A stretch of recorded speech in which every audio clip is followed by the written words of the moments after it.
Halo, selamat siang. Perkenalkan, nama saya Aisyah dan di sebelah saya adalah teman saya yang saat ini sedang menjalankan jasa make up artist. Silahkan perkenalkan diri.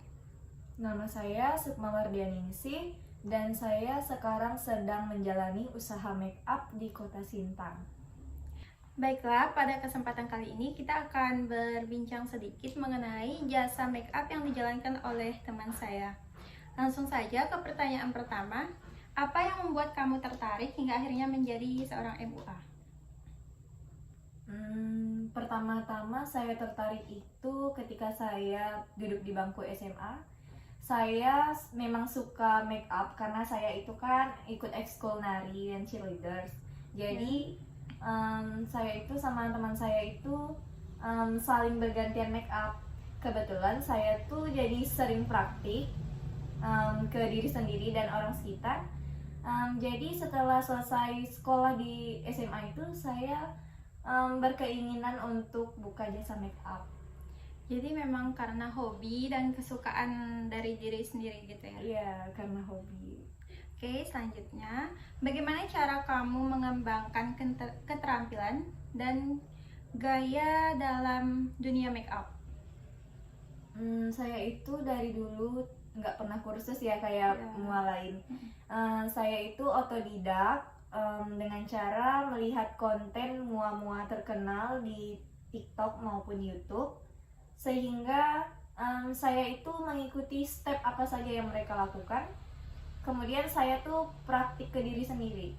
Setelah saya merasa udah puas make up diri sendiri, itu saya akan mencoba untuk make upin teman-teman saya ataupun orang-orang sekitar saya. Jadi praktek ke orang lain lagi. Iya.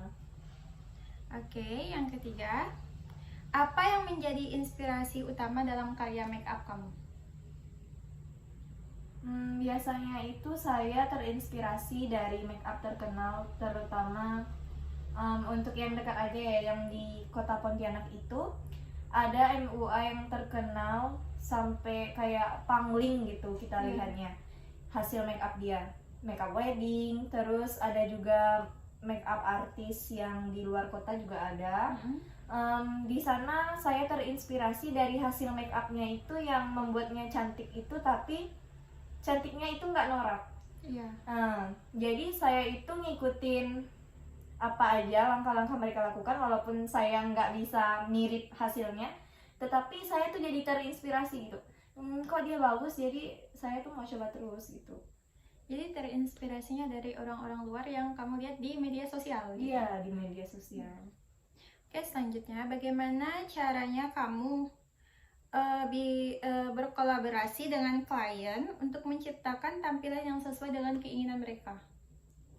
Biasanya itu saya ketika menawarkan jasa, ketika mereka mengirimkan pesan pada saya pasti akan tanya make up untuk apa. Terus saya juga bisa bilang mau request nggak kak atau bagaimana gitu kan. Terus mereka itu biasanya langsung share mereka mau gimana contohnya, dan kita berusaha untuk ikutin mirip tapi nggak serupa, nggak sama gitu. Dan ada juga sih yang misalnya mereka itu serahin ke kita, misalnya terserah kakak aja kak yang mana yang bagus, kakak kan ngerti gitu kan. Kita sesuaikan gitu dengan wajah, dengan umurnya. Terus ketika kita mencoba untuk make up mereka itu kita harus minta gitu tanggapannya, kamu mau kayak gini nggak, bagus nggak kalau kayak gini, suka nggak. Makanya dari situ kita tahu kalau komunikasi itu sangat penting antara klien dengan mua gitu. Kalau sekarang nih lebih sering request atau minta pendapat kamu sebagai MUA-nya? Kalau itu imbang ya, soalnya kebanyakan sih yang request itu anak muda, terus yang ngerti make up juga, dan mereka itu pastinya maunya yang kekinian atau maunya yang kak aku pengennya kayak gini. Terus mereka itu langsung kasih contoh mau kayak gimana. Dan kalau untuk orang tua, mereka itu sering request juga, cuma mereka itu request kak nggak usah tebal-tebal, natural aja gitu kan. Dan kalau misalnya yang nggak pernah make up, jarang, nggak ngerti, pasti mereka serahin ke kita. Jadi imbang gitu ya. Oke. Lalu pertanyaan selanjutnya, bagaimana cara kamu menangani situasi ketika klien memiliki permintaan yang berbeda dari visi kamu? Sebenarnya itu kalau misalnya menurut kitanya nggak sesuai itu, tetapi dia suka, karena kita ini membuka jasa dan itu memang keinginan mereka, karena mereka itu klien, mau tidak mau kita memang harus mengikuti apa maunya dia, karena kan kepuasan klien itu penting. Jadi tetap diusahakan. Iya, tetap diusahakan dengan kemauan dia. Jadi kita nggak bisa juga ngikutin kemauan kita. Kalau misalnya dia suka itu, ya sudah, lakukan saja.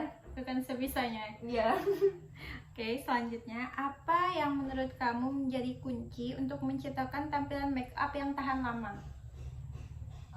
Kalau itu semua MUA tahu juga kalau misalnya supaya tahan lama itu skin prep-nya harus bagus, tepat, dan step-step sebelum untuk melangkah ke yang lebih jauh itu kita harus alas. Kalau orang tua biasanya bilang alas bedak ya. Nah, iya, skin prep-nya itu harus benar, dari misalnya dari awal sampai semuanya ini sampai gimana ya, ketutup gitu loh. Setelah skin prep-nya bagus, baru kita bisa lanjutin ke bedak, ke alis, ke bagian mata gitu.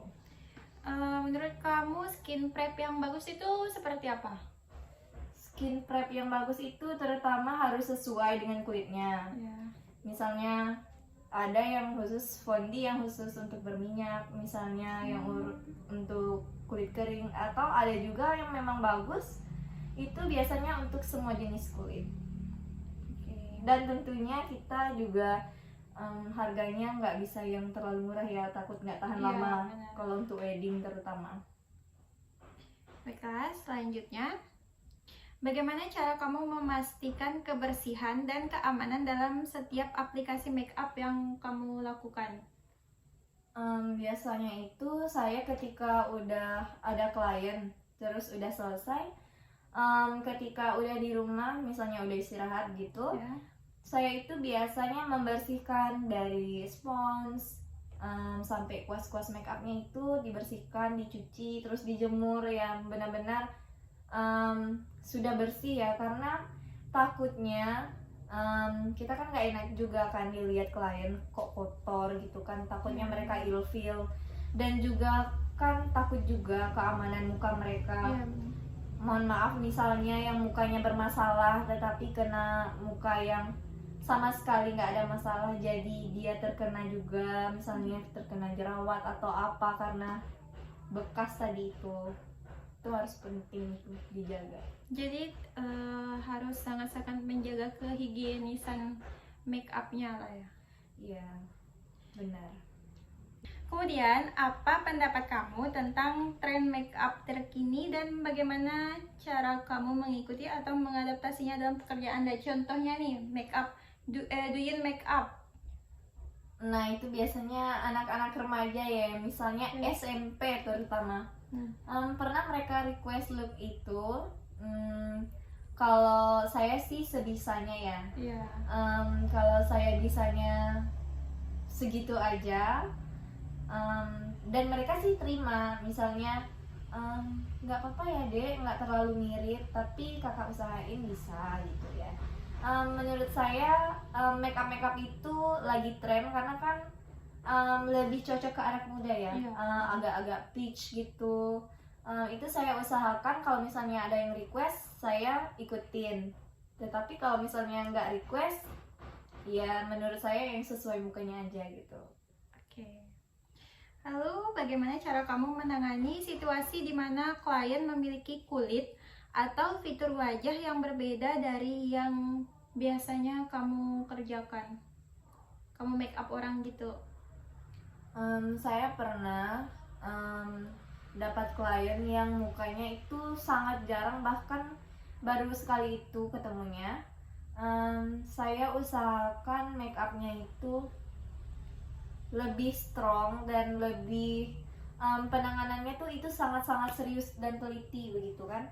Takutnya dia kecewa, tetapi kan itu kembali lagi kita hanya bisa mengatur ketahanan, terus yang sesuai bisa ngebentuk wajah dia gitu kan. Cuma kita nggak bisa ngubah tekstur kulitnya. Memang kadang orang, kok muka aku masih ini sih katanya kan, masih gimana ya, Bertekstur gitu. iya itu kan nggak bisa kita hilangkan. Iya, nggak bisa Nah kalau smooth. misalnya smooth gitu itu kan karena kamera Iya, biasanya. benar. Nah kalau masalah yang begitu, kita harus sesuaikan fondinya bagaimana, terus cara kita bedakinnya gimana, itu harus diperhatikan semua, harus teliti. Tetapi kan kalau tekstur itu kita nggak bisa ubah. Tadi itu yang maksudnya yang beda gitu kulitnya itu dalam tanda kutip bermasalah atau memang sangat bagus? Nah kalau yang saya temukan itu yang bermasalah ya, Oh. yang sangat berminyak, habis pemulihan gitu ya dari jerawat gitu, masalah kulitnya. Oke, ini pertanyaan terakhir. Apa harapan kamu dalam jangka panjang sebagai seorang MUA? Lalu bagaimana kamu merencanakan untuk mencapainya? Saya sih maunya biasa ini saya buka seterusnya sebisa saya, karena saya merasa suka aja gitu dan udah terbiasa. Caranya itu saya rencananya itu mau kursus, karena selama ini otodidak ya. Ya. Nah pengen mendalami ilmu ke MUA yang udah profesional. Rencananya saya sih mau kursus untuk mengembangkan skill saya, memperbaiki kekurangan dan selama ini kekeliruan saya dalam make upin orang. Jadi saya itu mau belajar banyak, terus juga mau memperluas promosi, terutama sih mau asah skill dulu ya. Ya, saya yakin kalau jasa yang kamu jalankan ini pasti berjalan lancar dan juga semakin besar, semakin diketahui orang banyak. Terima kasih doanya. Oke, terima kasih atas kesempatannya hari ini. Sama-sama. Oke, teman-teman, terima kasih yang sudah nonton. Semoga apa yang telah kita perbincangkan tadi memberikan wawasan dan juga bermanfaat bagi teman-teman semua. Baiklah, selamat siang. Terima kasih.